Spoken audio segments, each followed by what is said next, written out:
Opinion Vision to Reality: How the Modi Government is Reinventing India's Cooperative Sector. On July 6, 2021, Prime Minister Narendra Modi took an unprecedented step that signaled a structural shift in India's approach to rural development: the creation of a dedicated Ministry of Cooperation. This wasn't just administrative tinkering, it was a visionary move rooted in the age-old Indian philosophy of collective prosperity, Sarse Samriddhi. For the first time in independent India's history, cooperatives were given their rightful place at the center of the policy map. This bold reorganization acknowledged a long-standing truth, that India's cooperative sector, which had been operating under the shadow of the Ministry of Agriculture, required focused attention, tailored governance, and independent innovation.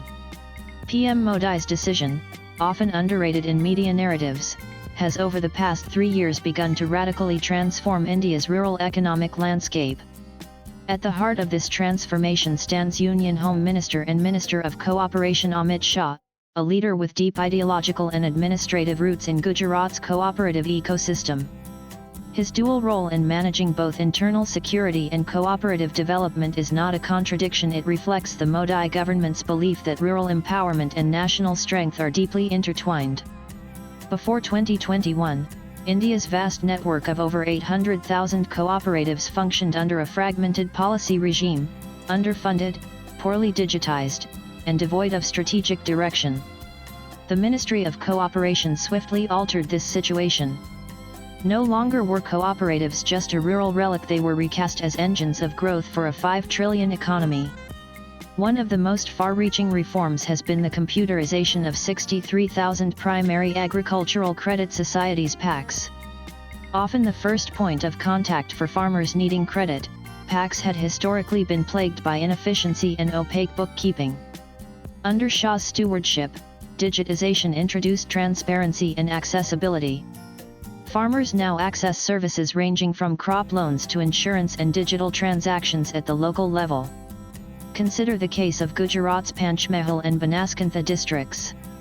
Here, over 400,000 new bank accounts were opened through PACs-linked micro-ATMs, leading to deposits exceeding Rs 500 crore and 24 lakh digital transactions. Nationally, deposits in cooperative banks have surged by Rs 4,000 crore. These are not just statistics, they reflect a tectonic shift in trust and engagement with formal banking among rural citizens. But digitization is only one pillar. The diversification of PACs services has perhaps been the most socially transformative element. These entities are now being linked with ration shops, generic medicine outlets, petrol pumps, and even LPG distribution centers. In effect, PACs are becoming multi-service rural hubs, reducing dependency on private middlemen and injecting autonomy into village economies. Amit Shah's ambition to establish 2 lakh PACs in every panchayat isn't mere bureaucratic expansion, it is a visionary bid to create a cooperative backbone for rural India. Each PACs becomes a node in a decentralized but connected economy, fueling rural entrepreneurship and enabling last-mile delivery of goods and services. A particularly impactful initiative has been White Revolution 2.0, which places women at the forefront of dairy cooperatives. Drawing inspiration from the AMO model, this campaign supports women-led self-help groups to boost milk production, storage, and marketing. This gendered approach to rural development is not incidental. By tying dairy cooperatives to natural farming and animal husbandry, both major priorities of the Modi government, the ministry has created sustainable income avenues for women farmers. The convergence of women's empowerment, natural farming, and cooperative finance embodies a truly holistic model of rural progress. In 2023, another landmark development unfolded: the creation of the National Cooperative Export Limited (NCEL). Its mandate is simple yet transformative: enable small producers to access international markets. Farmers and artisans who once sold their goods only locally can now tap into global demand, with NCEL functioning as a bridge between local excellence and global opportunity. By facilitating exports of cooperative-produced goods, from spices to handicrafts, NCEL is turning cooperative members into micro-exporters, a first in India's rural policy history. This not only boosts income but also cements the cooperative identity as entrepreneurial and globally competitive. The ministry didn't stop at structural or operational reforms. Under Shah, it initiated a series of financial and regulatory changes to level the playing field for cooperative banks.